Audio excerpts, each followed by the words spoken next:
ਸਾਰਿਆਂ ਨੂੰ ਰਾਮ ਰਾਮ ਦੋਸਤੋ, ਇੱਕ ਵੱਡੀ ਅਪਡੇਟ ਤੁਹਾਨੂੰ ਦੇ ਰਿਹਾ। ਕਰਨ ਕਮਲ ਤੋਂ ਮੁੱਖ ਮੰਤਰੀ ਹਰਿਆਣਾ ਨੇ ਹਰੀ ਝੰਡੀ ਦਿਖਾकर ਬੱਸ ਨੂੰ ਰਵਾਨਾ ਕਰ ਦਿੱਤਾ ਹੈ। ਬੱਸ ਜਾਏਗੀ ਅਯੋਧਿਆ ਧਾਮ। ਹਾਂਜੀ, ਅਯੋਧਿਆ ਧਾਮ ਜਾਏਗੀ ਤੇ ਤੁਸੀਂ ਦੇਖ ਸਕਦੇ ਹੋ ਬੱਸ ਦੇ ਅੰਦਰ ਜਿਹੜੀ ਸਵਾਰੀਆਂ ਬੈਠੀਆਂ ਵਾ ਕਿੰਨੀਆਂ ਖੁਸ਼ ਹੈ।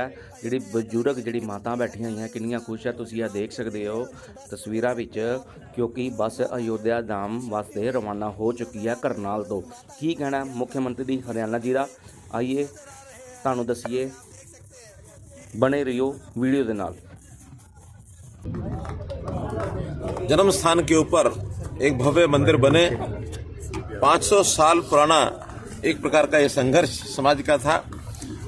लंबी कहानी है। अंतोगत्वा 22 जनवरी को प्रधानमंत्री जी ने श्री राम लला जी के मंदिर का प्राण प्रतिष्ठा करके और एक देश के गौरव को बढ़ाया।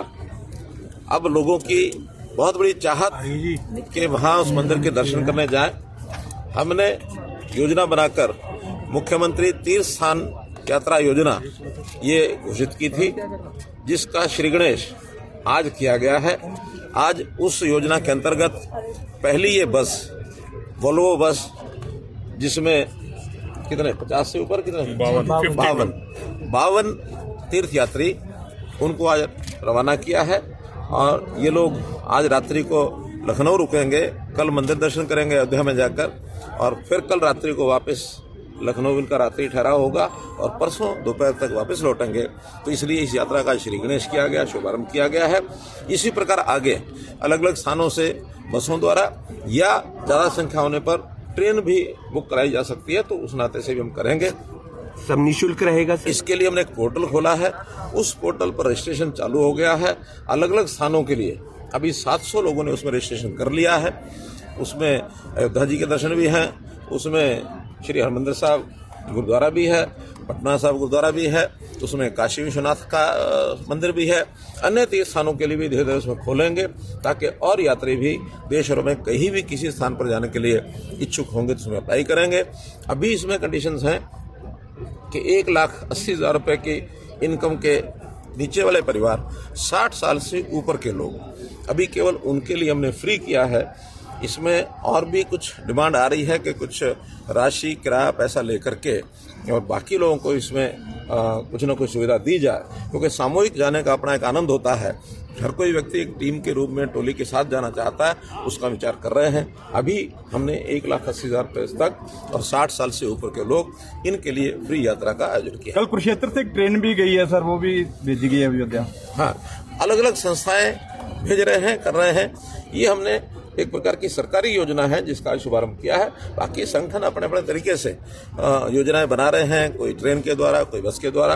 तो ये योजना केवल सरकार के माध्यम से चलेगी ऐसा नहीं, बाकी संगठन भी उसमें। दूसरी लिस्ट कब तक आ सकती है? हरियाणा की लिस्ट, शायद आज मीटिंग भी है। बस यात्रियों को अयोध्या जाने के लिए नहीं, पंजाब लोकसभा के लिए सर चर्चा उसी की भी। आपने तो दूसरी लिस्ट मांगे, जो चर्चा चल रही है उसी की यात्रा लोकसभा की सर। देखिए, वो क्योंकि पार्लियामेंट्री बोर्ड का काम है, कब निकालेंगे कब नहीं निकालेंगे, हम तो चाहते हैं जल्दी निकालें। अभी उसमें से 195 लोगों की लिस्ट डिक्लेयर हो गई है, और मुझे लगता है कि आचार संहिता लगने से पहले हमारी पार्टी की जो सारे सिस्टम हैं बहुत तीव्र गति से सब चल रहे हैं। हमको भी आज पार्लियामेंट्री बोर्ड के सामने, तो आज नहीं, पार्लियामेंट्री बोर्ड के सामने तो हम परसों जाएंगे।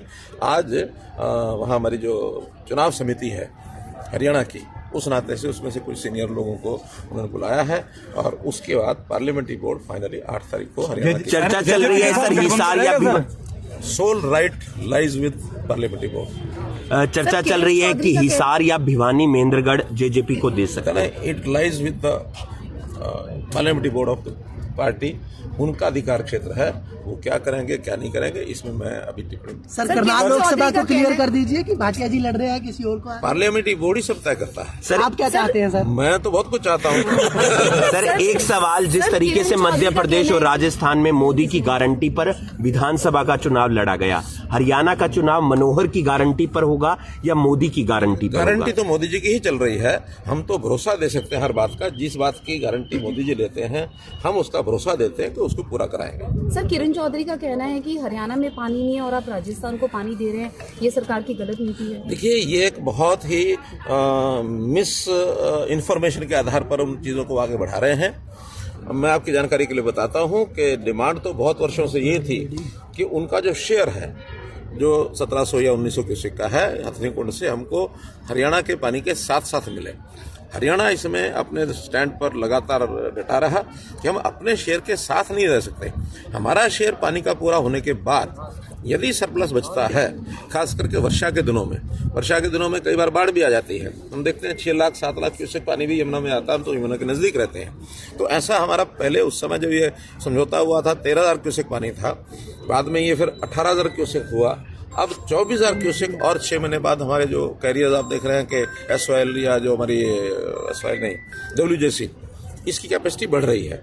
तो उस कैपेसिटी बढ़ी 24,000 मैक्सिमम हम उसमें से पानी विड्रा कर सकते हैं। 24,000 के बाद यदि पानी बचता है तो वो बजाय समुद्र में जाने के या बाढ़ लाने के, इसके ऊपर जो होगा वो राजस्थान उसमें से अपने शेयर को लेके जाएगा। सर 7 बच्चे हैं जो रशिया गए थे, 6 पंजाब के, 1 हरियाणा का है। आज अखबारों में भी खबर है, वो टूरिस्ट वीजा पर गए थे, लेकिन वहां की सेना ने उन्हें पकड़ लिया, कहा यूक्रेन से लड़ो वरना जेल में डाल देंगे। आपके संज्ञान में ये मामला अभी नहीं है, आपने बताया संज्ञान में। सर, सुशील गुप्ता का कहना है कि हरियाणा के अंदर क्राइम बढ़ रहा है और दिन दहाड़े गोलियां चल रही हैं, लेकिन बीजेपी सरकार सोई हुई है और किसी को। ये आप कह रहे हैं कि वो कह रहे हैं? सुशील गुप्ता का जींद में बयान था। हाँ, तो सुशील गुप्ता को जो जवाब देना होगा मैं सार्वजनिक रूप से दूंगा और आंकड़ों सहित दूंगा। अब संयोग से दुर्भाग्य ये है कि वो कहीं किसी जिम्मेदार प्लेटफॉर्म तो करते नहीं है, कुछ भी जो नाप से नाप बोलना होता है बोलते हैं। हमारे पास सारे आंकड़े, पिछले वर्षों के भी, इस वर्षों के भी, लगातार हर क्षेत्र में अपराध कम हो रहा है। इसलिए जब कम हो रहा है, अब अपराध खत्म हो गया और कभी खत्म हो जाएगा, इस विषय की तो गारंटी में नहीं लेता, लेकिन लगातार कम होने में भी हम सोचते हैं कि हमारी सफलता है कि बहुत चीज़ों को हमने क्राइम को कंट्रोल किया है। हमारे दिल्ली के आसपास जो क्राइम की गति पहले भी ज़्यादा होती थी, अभी भी 3 जिले उसको हमने कमिश्नरेट बना दिया था, लेकिन झज्जर को नहीं बना पाए थे। अब घोषणा हमने कर दिया कि झज्जर को भी कमिश्नरेट ऑफ पुलिस CP बैठेंगे, उनको बनाया ताकि इस विषय पर और ध्यान देकर के